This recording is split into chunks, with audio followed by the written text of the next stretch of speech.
Oi, gente, meu nome é Bruna e juntamente com Natália iremos auxiliar a professora Ana de forma interativa nesse podcast. O assunto de hoje é sobre cordados. O filocordata vai apresentar algumas características gerais, sendo elas a notocorda, que na maioria desses casos ela vai desaparecer no final da fase embrionária dos animais. Também apresenta o tubo nervoso dorsal, fendas faringianas e a cauda pós-anal. Esse filo ele é dividido em 3 subfilos, que são os urocordados, ou também podem ser chamados de tunicatos, cefalocordados e vertebrata. Os urocordatos e cefalocordados, eles vão apresentar um grupo maior, chamado de protocordados. Eles são considerados assim por conservarem traços primitivos desse mesmo filo. Os urocordados ou tunicatos, eles são marinhos de hábito sessile, ou seja, eles vão ficar fixos ali, aderidos ao substrato submerso. São solitários na maioria dos casos, mas podem se apresentar de forma colonial. Esse termo tunicato ele é dado aos animais adultos porque eles apresentam um corpo revestido por um envoltório espesso, né? Esse envoltório é chamado de túnica. E o termo urocordado é dado porque os animais eles vão apresentar a notocorda restrita na região caudal das larvas. Aí, devido a essa questão, eles dão o termo urocordado. A reprodução desses animais se dá de forma assexuada, por brotamento, ou também pode se dar de forma sexuada, que aí vai ter a liberação de gametas na água e também a fecundação externa. As larvas desses animais, depois de um tempo, na fase de vida livre, elas vão se fixar no substrato e aí depois dessa fixação vai acontecer a metamorfose delas. Na forma desses animais, nós vamos encontrar 2 aberturas de comunicação com o ambiente externo, sendo elas o sifão inalante e o sifão exalante. A circulação de água vai trazer o oxigênio e as partículas alimentares para dentro e vai levar para fora, através do sifão exalante, o gás carbônico e as excreções para fora do corpo daquele animal. No fundo do sifão inalante, nós vamos encontrar a boca, onde a água ela vai ser inalada e vai ser levada pela faringe, que ela é em formato de cesto. No caso, ela vai fazer um processo de filtragem ali. Após a água passar por essas fendas, né, do cesto da faringe, passa também pela câmara que envolve a faringe, que é chamada de átrio, o qual ela vai se comunicar com o sifão exalante. E aí entra a primeira pergunta que eu quero saber de vocês. Eu quero que vocês detalhem como acontece a absorção dos nutrientes dos urocordados ou tunicatos. Ou seja, a gente sabe que vai entrar água, vai captar oxigênio, mas tem todo um processo bem específico e é isso que eu quero que vocês retornem para a gente. Continuando, agora a gente vai falar um pouquinho sobre os cefalocordados.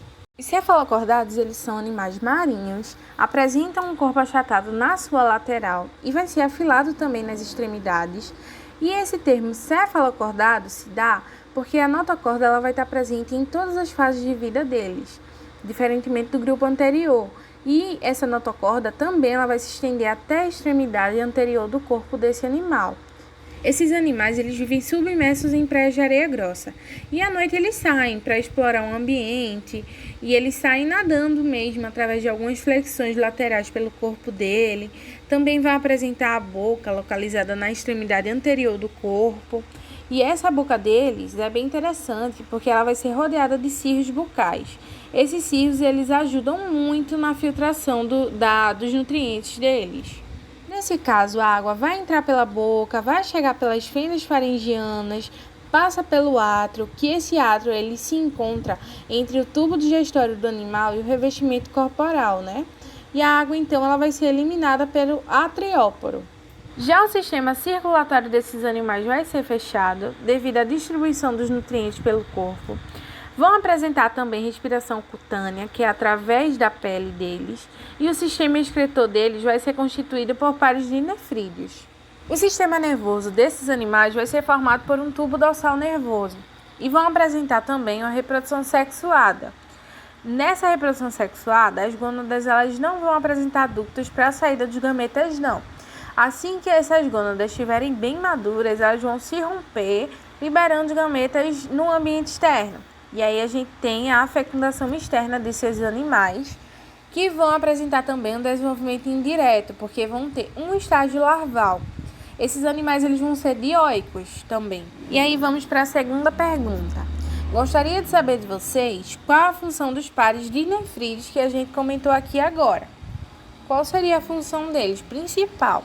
E aí veremos também os craniatas, que eles podem apresentar a coluna vertebral e também podem apresentar crânio.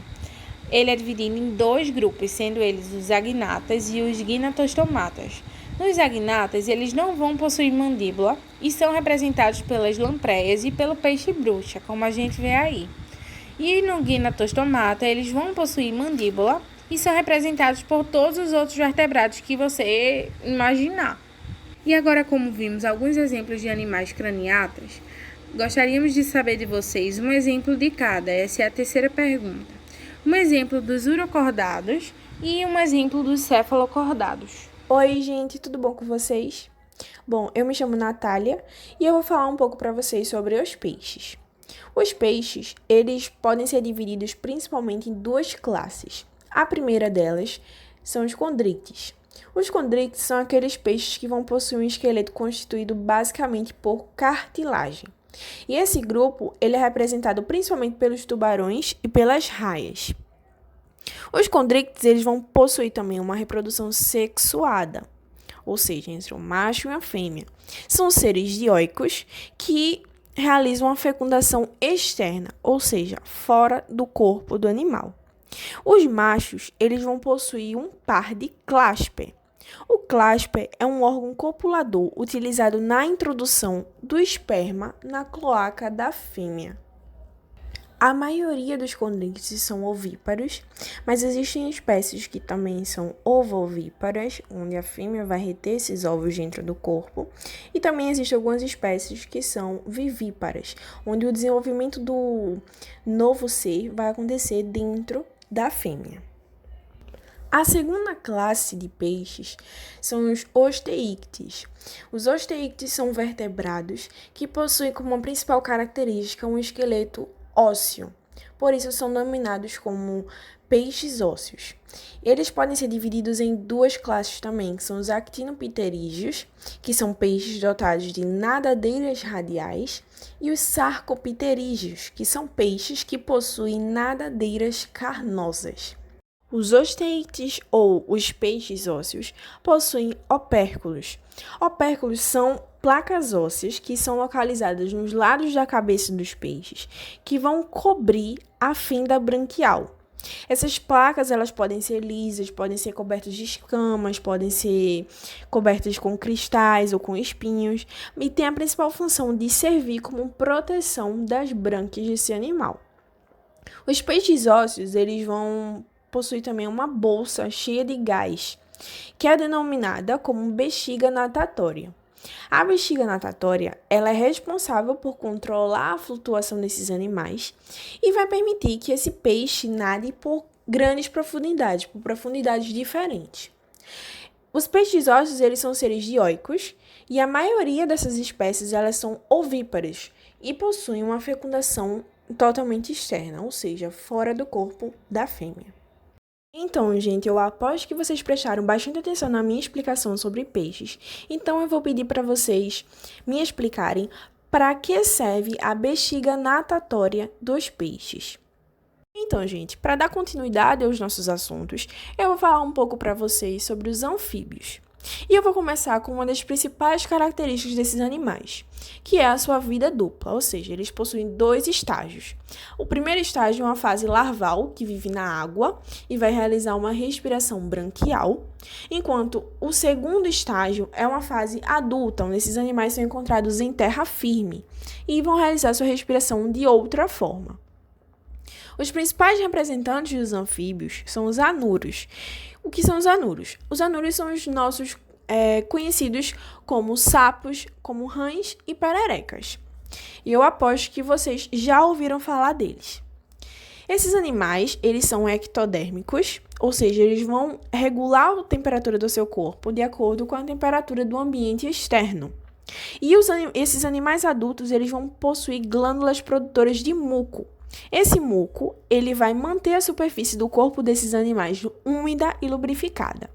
Isso vai permitir que ocorra uma troca gasosa entre os vasos sanguíneos da pele desse animal e o ambiente externo, realizando assim a respiração cutânea. Ou seja, esses animais, quando eles estão em fase larval, possuem brânquias que vão permitir a sua respiração, mas na sua fase adulta podem realizar a respiração cutânea através desse muco que é secretado pela pele desses animais. Esses anfíbios eles possuem também pele colorida, que vai ajudar na camuflagem desses animais, nos esconderijos contra predadores, enfim, e como atrativos sexuais para chamar a atenção do seu parceiro sexual.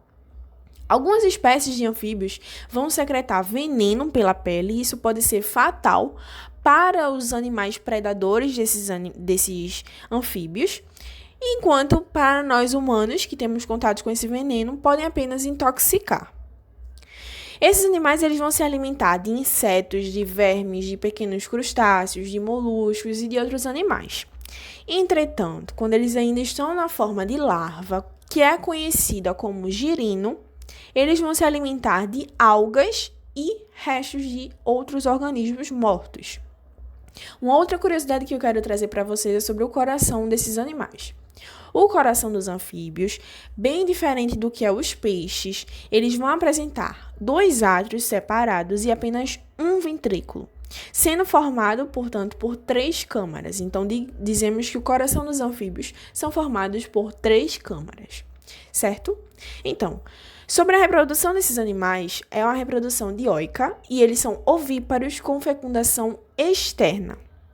Os ovos que são fecundados, eles vão se desenvolver em larvas dotadas por brânquias e isso vai marcar o fim do estágio larval. O que permite que esses animais se transformem num adulto é a metamorfose, ou seja, é a mudança, a transformação das brânquias desses animais em pulmões.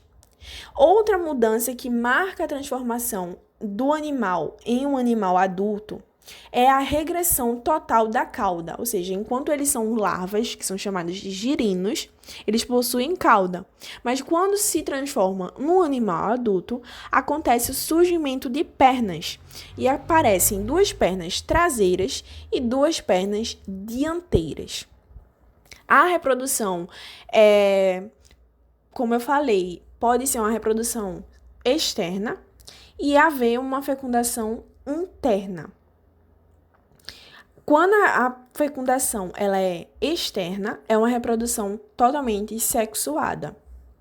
Os ovos desses animais, eles não possuem casca e é por isso que eles precisam de água para proteger esses ovos da radiação do sol e de choques mecânicos, de quedas, por exemplo, enfim. E apenas possuem uma envoltória cápsula, que é constituída uma cápsula basicamente gelatinosa, e esses ovos desses animais só vão se manter vivos em meio aquático. Então, gente, esse foi um pouco da nossa discussão sobre peixes e anfíbios, e eu espero que vocês tenham gostado. Então, antes de encerrar a nossa aula de anfíbios, eu quero que vocês me respondam uma pergunta, assim como eu deixei para vocês na aula de peixes. Eu quero que vocês me digam se essa afirmação que eu vou falar agora é verdadeira ou falsa. Então, é verdadeiro que os anfíbios devem se manter próximos a locais úmidos por possuir uma pele sensível e que não tem estruturas para evitar a perda de água? Então, quero a resposta de vocês, certo? Espero que vocês tenham gostado. Um beijo e até logo!